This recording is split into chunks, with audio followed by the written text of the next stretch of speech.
Gravação iniciada, presidente. Boa tarde a todos. Vamos dar início agora à nossa sessão do dia 23 de março de 2021, turno da tarde, e inicia da turma 3401. Primeira turma ordinária, quarta Câmara, terceira sessão deste Conselho. Temos o quórum regimental, todos presentes.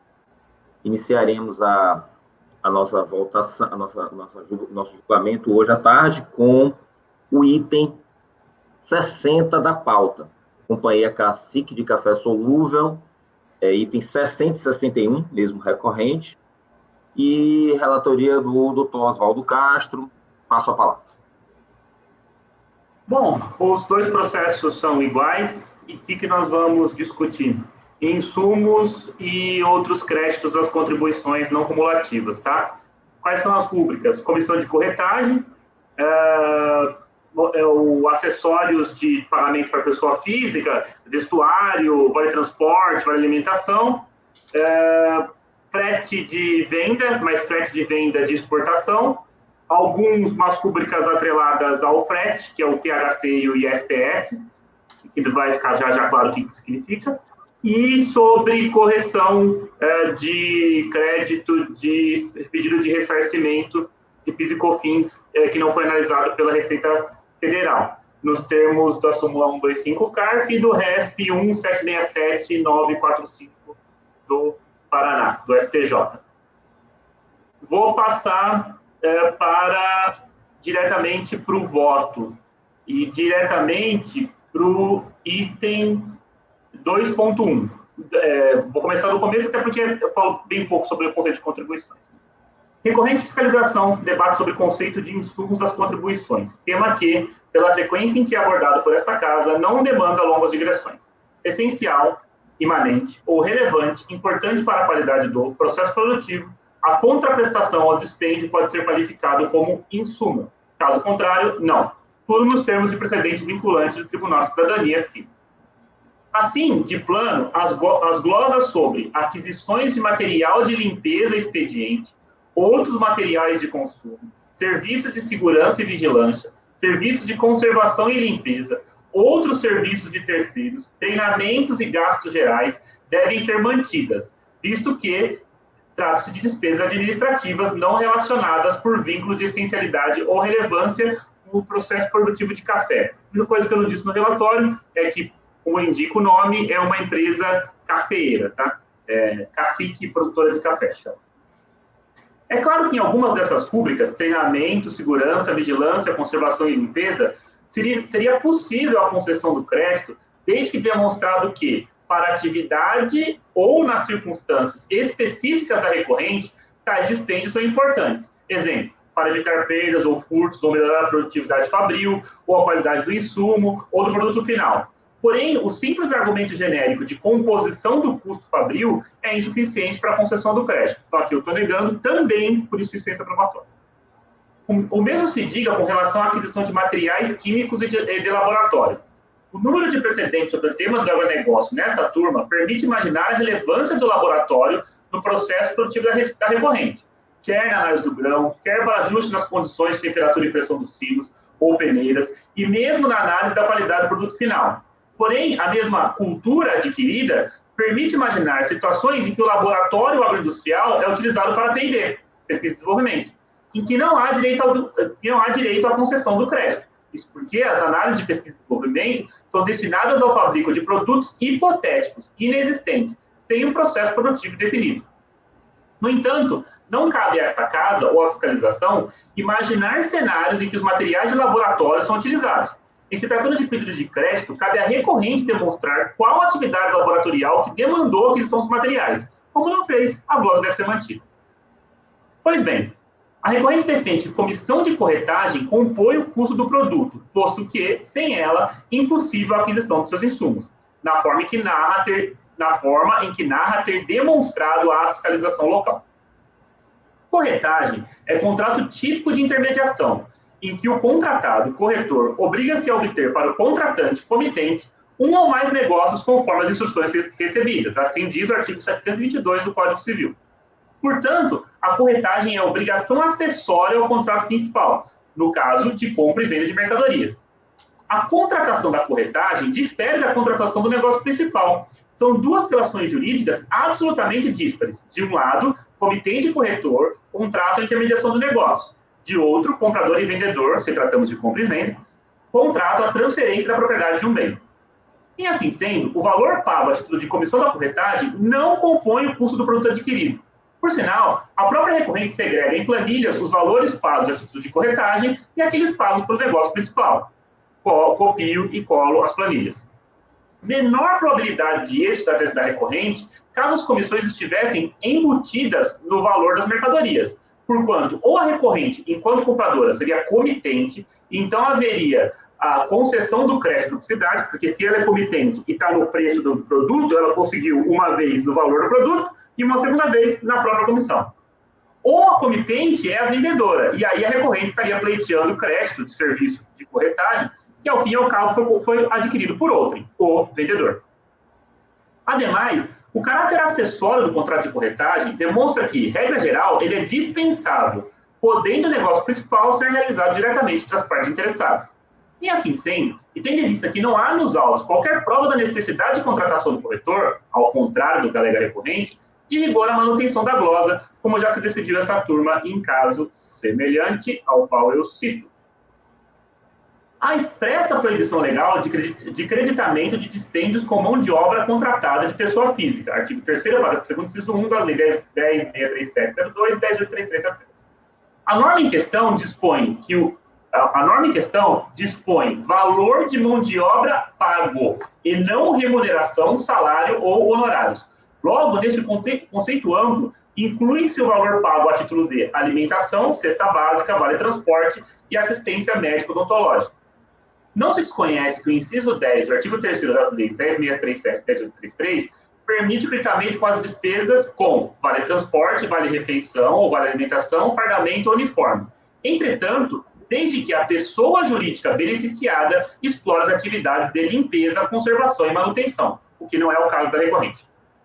Por oportuno, sobre uniformes e vestuários, a própria recorrente esclarece em seu arrazoado que segregou os uniformes e vestuários utilizados pelo pessoal administrativo e da produção, pleiteando crédito apenas na aquisição dos últimos. Assim, tendo em vista que a recorrente não se dedica às atividades de limpeza, conservação e manutenção e que, de todo modo, os uniformes não são destinados ao pessoal de limpeza, manutenção e conservação, com razão a fiscalização.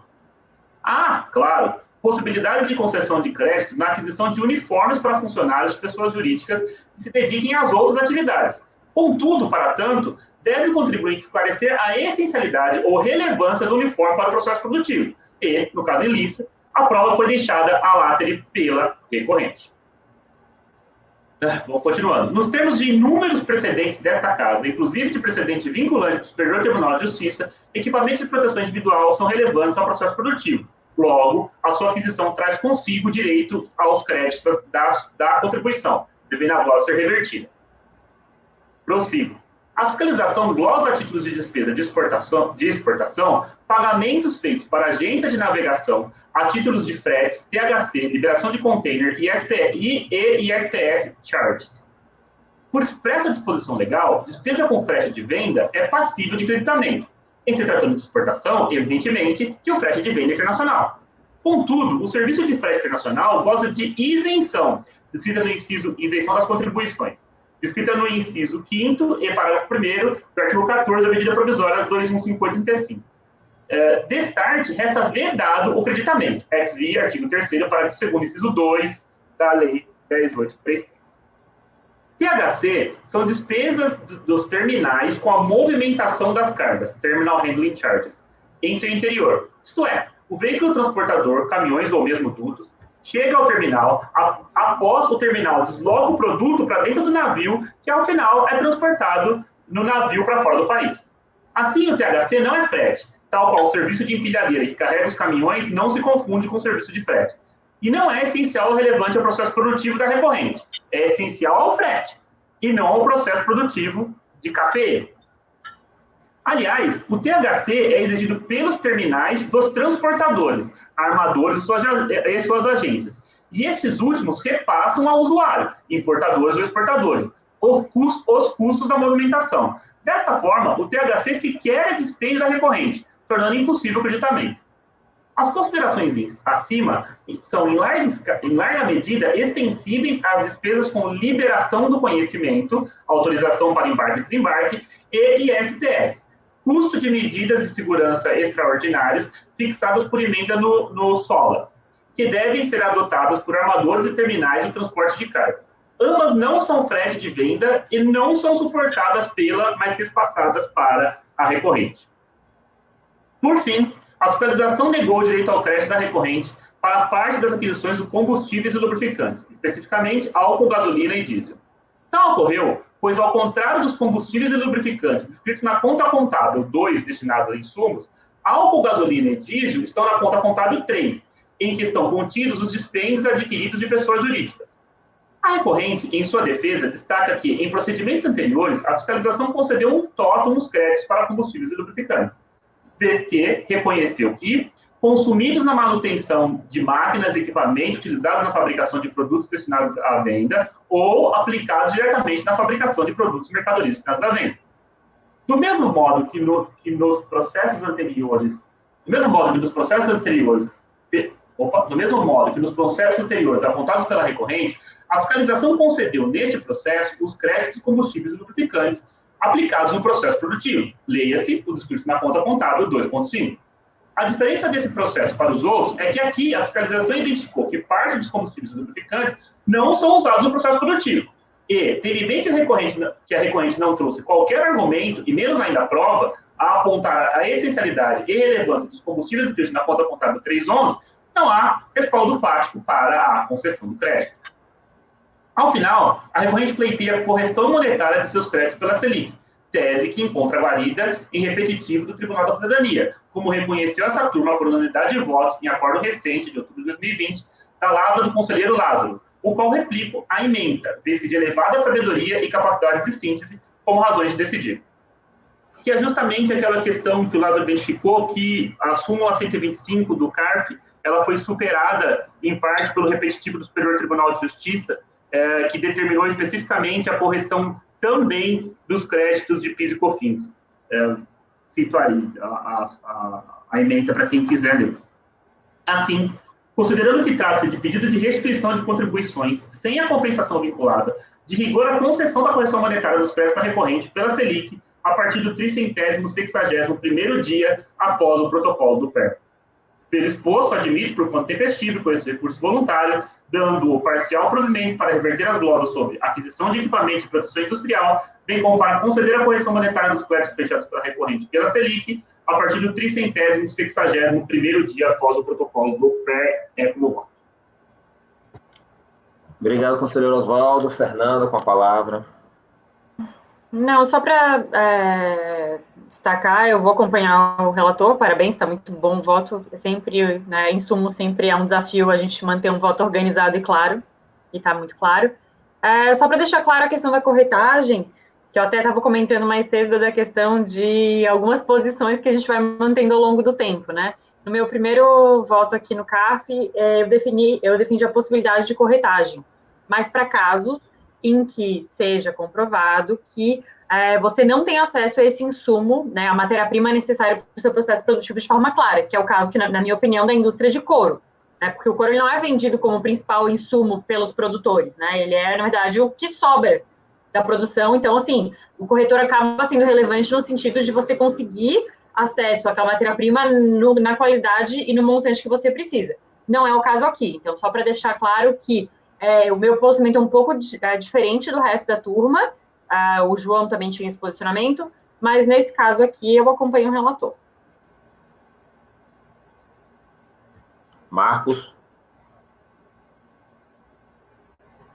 Uma dúvida aí em relação à correção, você está corrigindo todo o valor do crédito que foi dado provimento? Bem pensado, né? Sim, na verdade, porque ela ainda não usufruiu o crédito. Embora tenha sido definido parcialmente na DRJ, ela ainda não usufruiu desse crédito, né? A partir do momento em que encerrar o procedimento administrativo, é que ela vai passar a gozar desses créditos. Então, eu estou concedendo desde do protocolo do pedido administrativo até a data de hoje, inclusive sabendo que a DRJ, pode ser uma grande diferença, que a DRJ deferiu parte dos créditos no juízo de piso. Eu vou divergir em relação à questão da atualização. Eu não consegui enxergar a oposição ilegítima. Foram créditos que foram glosados, né? Ressarcimento normal que foi glosado. Então, acho que não cabe atualização aí, e por causa até pela aplicação da súmula 125.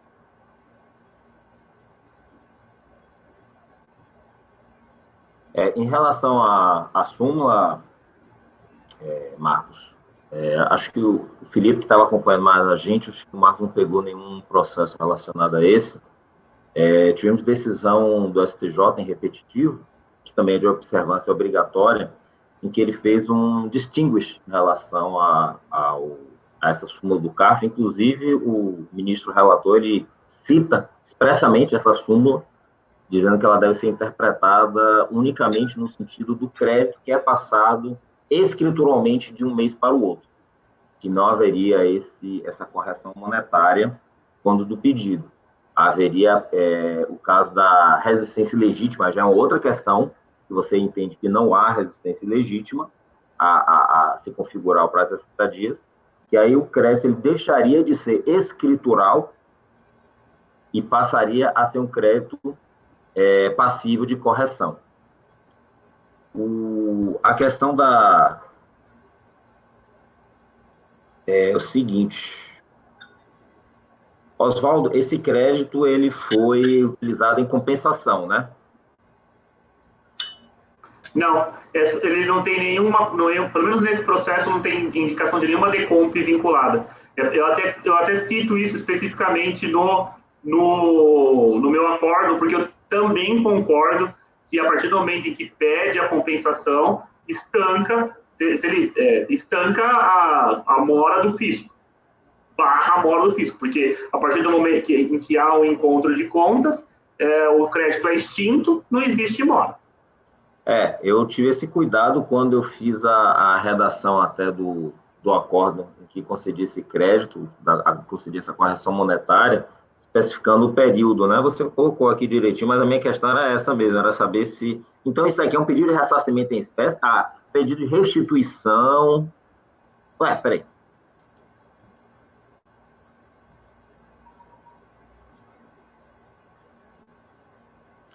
Não, isso aqui é pedido de ressarcimento, não, Oswaldo? Você tá sem áudio. Sim, eu coloquei restituição errado, desculpa, é ressarcimento. Eu que errei o verbete. Só no penúltimo parágrafo, não sei se teve outros, mas no penúltimo você botou pedido de restituição. Então, é pedido de ressarcimento que não está acompanhado de declarações de compensação, é isso. Perfeito. Conselheiro Ronaldo, com a palavra. Pelo que eu vi nessa questão da correção monetária, o conselheiro Oswaldo está seguindo esse paradigma do voto do Lázaro em outro processo, mas eu vejo que o fundamento é a decisão no STJ. Né? Essa é a decisão, essa é o fundamento, vamos dizer, jurídico, para a gente seguir esse posicionamento. Mas eu não sei, porque eu não conheço a decisão, mas nós já discutimos aqui, né? Se foi em outubro de 2020, eu já estava aqui. Mas se faz algum tipo de discriminação. Pelo que o Lázaro acabou de citar a discriminação entre a súmula 125 e o repetitivo do STJ. A discriminação é que o STJ diz que a súmula 125 vale apenas para o crédito escritural. O Lázaro me corrija se eu estiver errado. E o repetitivo do STJ, a partir do momento em que há o início da mora do fisco, a partir do 361º dia, o crédito que é meramente escritural se converte em crédito comum, né? E aí a partir daí você corrige isso pela Selic. É a mesma linha de raciocínio que eles adotam no repetitivo do IPI. É a mesma linha de raciocínio. Até, se você perguntar a minha opinião, eu tenho ressalvas quanto a esse acordo do Superior Tribunal de Justiça. Mas tem que seguir, tem que seguir.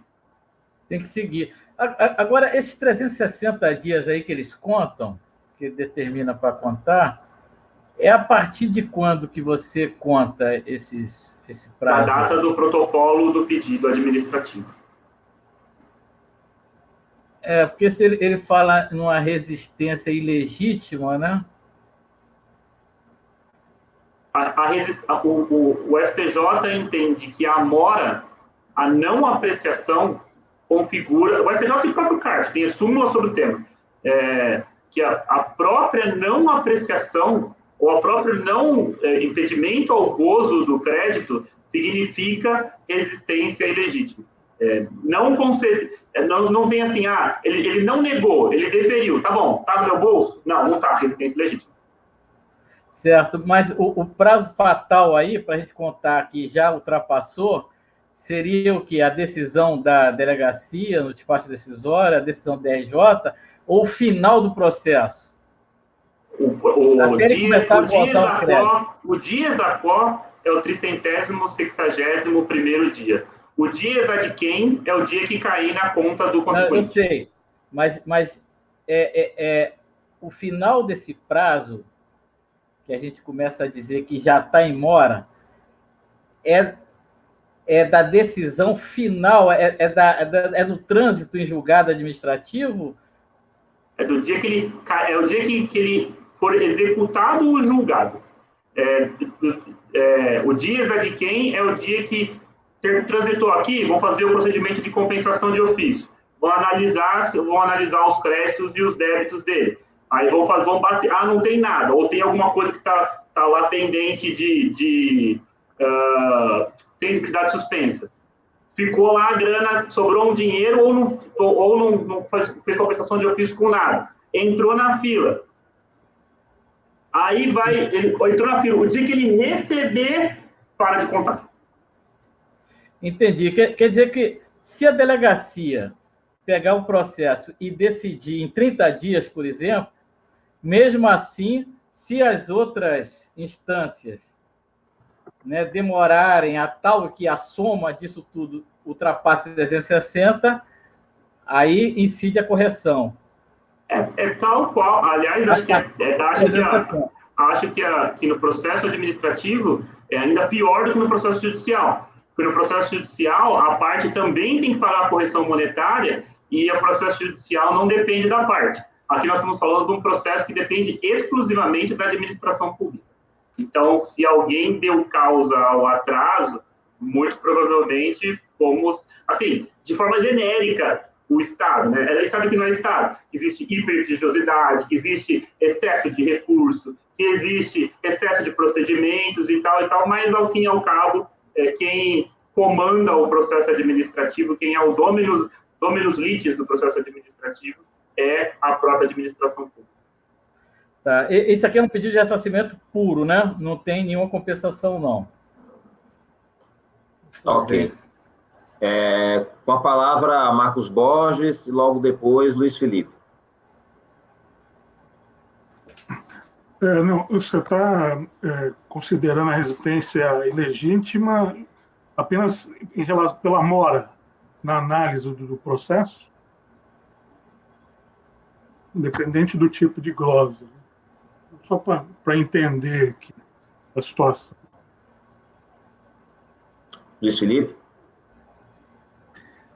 Presidente, minha dúvida era basicamente essa que foi esclarecida aí pelo conselheiro Oswaldo, porque a gente tem uma parte da glosa que foi revertida em primeira instância e uma parte que foi revertida em segunda. Então, de qualquer forma, é só quando transitar em julgado. Ela vai incidir sobre a parte revertida, ou seja, sobre as duas parcelas, aquela que foi revertida na DRJ e sobre o equipamentos de proteção que você está revertendo aqui, é isso? Eu acho que deveria ser delimitado, né? Não sei se vai acrescentar alguma coisa em relação eu posso ler para vocês a decisão que eu coloquei para especificar aqui como é que ficou. Foi um acórdão da empresa BMZ. Botei o seguinte: pelo exposto, vosso poder proceder ao provimento ao recurso para realizar a correção monetária do novo saldo credor, excluídos os valores compensados ou pagos até a data de 2 de outubro de 2008, com atualização iniciando no dia seguinte, 3 de outubro, e encerrando na data de compensação ou do pagamento em espécie ao contribuinte. Foi essa a redação que eu adotei na época. Posso copiar idêntico, porque vai dar compensado 0 a compensar 0. Mas tudo bem, se ele quiser compensar daqui para frente, também a gente pode deferir até lá, pode colocar essas travas. Mas hoje o conjunto de compensações realizadas é igual a 0 e o conjunto de compensações a realizar a gente desconhece.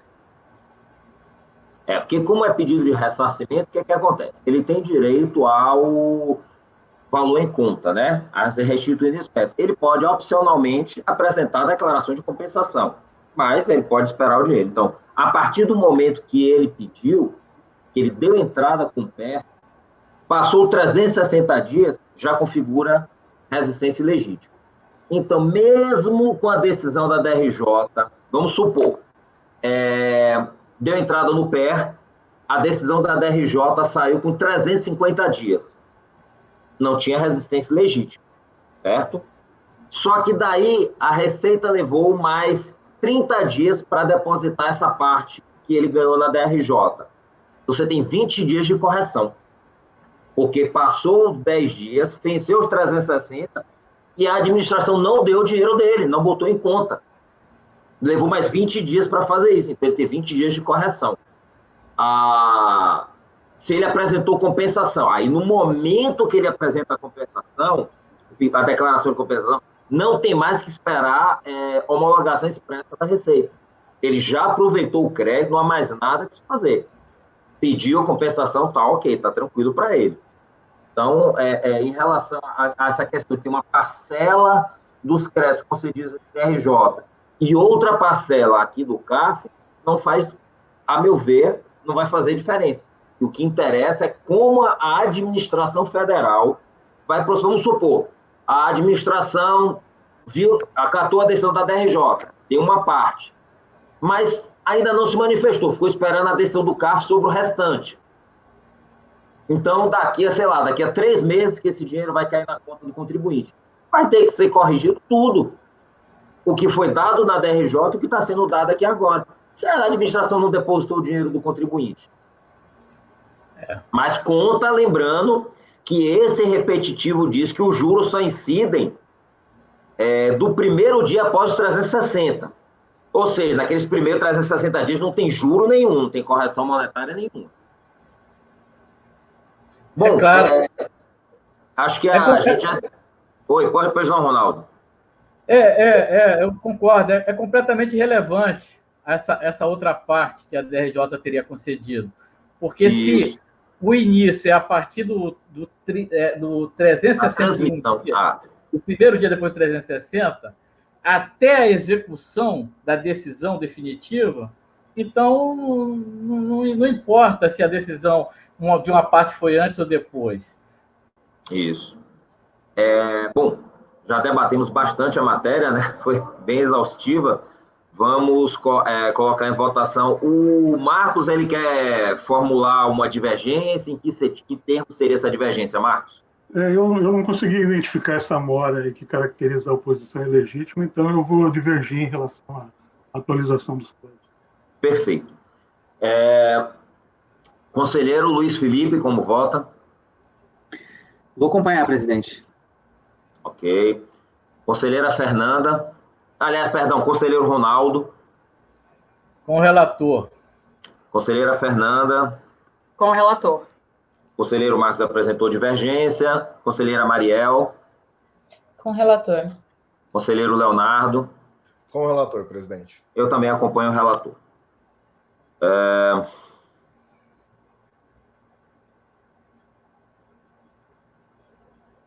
Acordam os membros do colegiado por maioria de votos, vencido o conselheiro Marcos Antônio Borges, em dar provimento parcial ao recurso para... Aliás, não, perdão. Não, temos que se refazer aqui. Desculpa. Vou refazer essa redação aqui, porque a reversão das glosas foi por unanimidade.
Será que eu posso fazer uma observação ainda, presidente?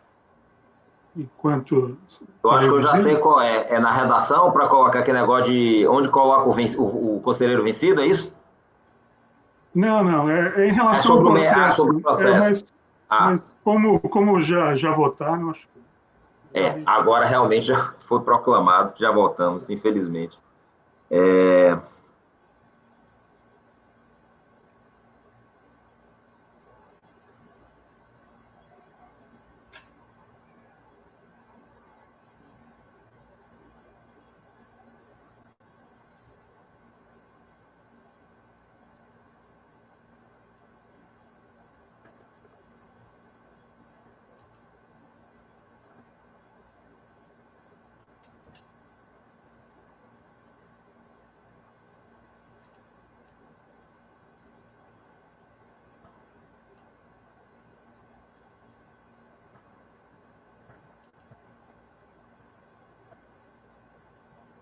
Bom, vamos lá.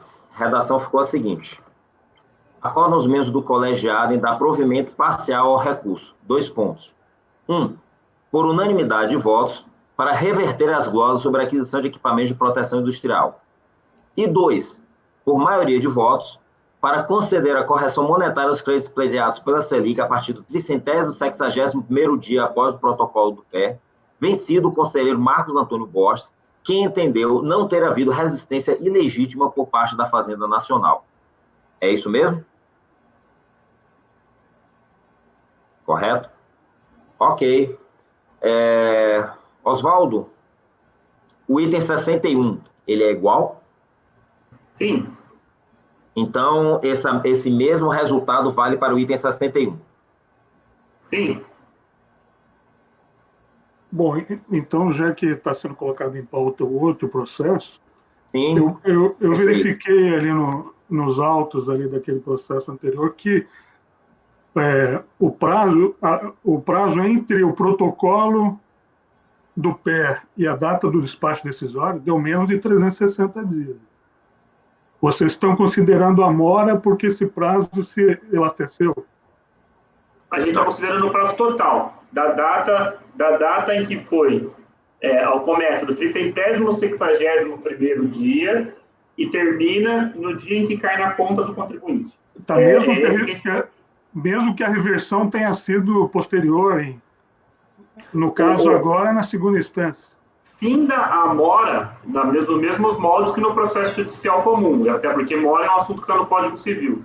Termina a mora a partir do momento em que é satisfeita a dívida. E é satisfeita a dívida a partir do momento que cai o dinheiro na conta do contribuinte. Tá. Então, o meu entendimento é diferente. Então. Mas na verdade, Marcos, essa questão aí já é objeto de repetitivo do STJ. O STJ já decidiu dessa forma. Protocolo do pé conta 360 dias. Não tem multa nenhuma. Primeiro dia seguinte, começa a incidir correção monetária. Acaba que dia? Ou no dia do encontro de contas via compensação, ou no dia do pagamento com depósito bancário na conta bancária do contribuinte. Isso está decidido em repetitivo. Eu sei, mas essa oposição ilegítima, por exemplo, que eu vejo é no caso de crédito presumido de IPI, pessoa física, mas não é em relação a qualquer glosa, não. Não é nos processos que eu tenho visto aí. Inclusive, um processo desse mesmo contribuinte não foi concedida a atualização. Numa outra turma, acho que na 3201, onde eu estava, substituindo, não foi concedida a atualização. Talvez eles não estejam aplicando, porque eles não estão aplicando o repetitivo do STJ, não é isso, não? Esse repetitivo é novo. Mais ou menos novo, né? Não sei lá, 6 meses, 8 meses. Foi levado em conta a existência desse repetitivo? É o repetitivo novo. Tá. Eu vou dar uma estudada melhor, para talvez eu mude de opinião em relação. Porque, na verdade, esse é o ponto. Até existir esse repetitivo, o que é que tinha? Nós tínhamos várias decisões isoladas do STJ, tá? Várias decisões que concediam a correção monetária para PIS e COFINS. Só que a gente tinha súmula dizendo que não era para corrigir. Então, prevalece a súmula. A partir do momento que teve repetitivo, aí a coisa muda de figura, a meu ver. E foi isso com que a turma concordou. O repetitivo ele deve se sobrepor à súmula. Eu vi uma decisão agora de fevereiro desse ano, então eles ainda não estão aplicando esse repetitivo. Passa depois, por favor, lá no grupo o número do acordo, se você tiver fácil, que a gente até analisa, senta e vê direitinho, não agora, mas no próximo. Bom, então, esclarecida a questão do conselheiro Marcos, o item 61, a não ser que alguém mudou de opinião nesse... Não, né?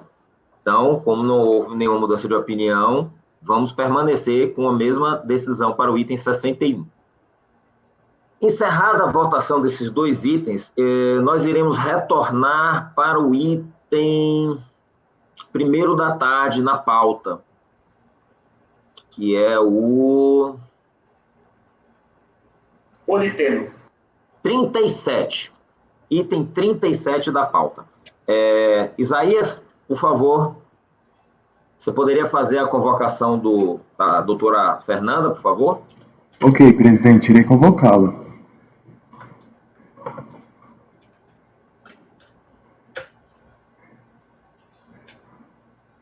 Presidente, só para fim de anotação, esse foi o 35? 37 ao 59 da pauta. A gente julgou agora 60 e 61. 60 e 61.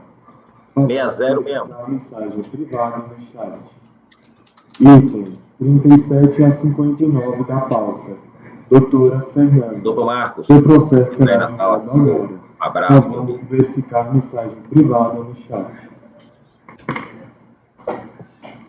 Patrono convocado, presidente. Obrigado, Isaías.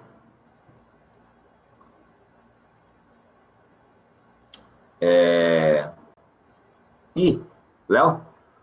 Você não interrompeu a gravação, não, né? Não. Tá, a gente vai seguir no direto. Doutora Fernanda, boa tarde. Boa tarde, tudo bem? A todos, boa tarde, senhores, boa tarde, presidente, conselheiros. Dessa vez vai, doutora. Que bom. Bom, eu estou impedido nesses itens do recorrente politeno, e então eu vou me ausentar, né? Eu participei na verdade, eu fiz a fiscalização referente aos créditos pleiteados nesse processo pela recorrente. Então, eu estou impedido, me dou por impedido de participar. O conselheiro Marcos Roberto da Silva ficará na suplência, participará desse julgamento, e o presidente substituto, o doutor Luiz Felipe, irá conduzir a sessão. Então, eu me retiro agora, desejo a vocês um bom julgamento, peço que depois alguém me ligue aí para eu retornar. Tá bom? Sucesso. Obrigada. Tchau, tchau. Boa tarde, doutora Fernanda. A gente finalmente vai conseguir fazer a votação. Na sessão anterior, a gente não tinha ainda a nomeação do presidente substituto. Duas boas-vindas à senhora, à nossa turma. Nós vamos fazer o julgamento dos itens 37 a 59.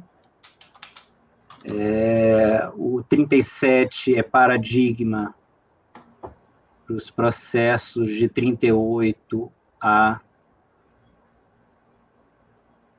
50, é isso?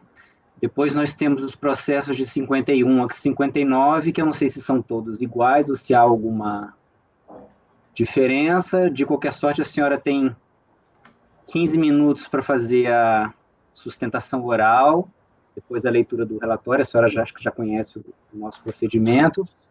Não sei se a senhora vai fazer de todos em conjunto, ou se vai fazer para os outros itens que não estão no paradigma isoladamente. Se for possível fazer, na verdade eu fiz um pequeno, até com um quadro resumo com as matérias que são semelhantes e coincidentes em cada processo. Então, consta de uma apresentaçãozinha que eu vou pedir a liberdade para passar para vocês. E eu aí, por conta disso, justamente eu vou fazer uma sustentação oral conjunta, que eu acho que é mais produtivo. Ok. O processo é de relatoria do conselheiro Ronaldo. Já está na pasta, conselheiro? Está. Então, a gente passa a... Só um minutinho. Agora que eu vi, o processo, essa polietileno, hoje em dia, ela é Braskem, é isso? Porque eu sou impedida de julgar Braskem. E ninguém tinha me falado que isso era Braskem.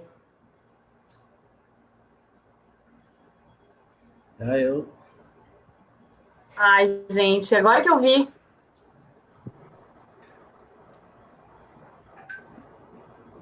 Mas eu, por exemplo, não sabia que você não podia julgar Braskem. Mas o Lázaro sabia. O Lázaro sabia. Olha só, sugestão aqui como suplente, a gente pode, eu acredito que possa ter, de repente, algum suplente já que não esteja participando de julgamento.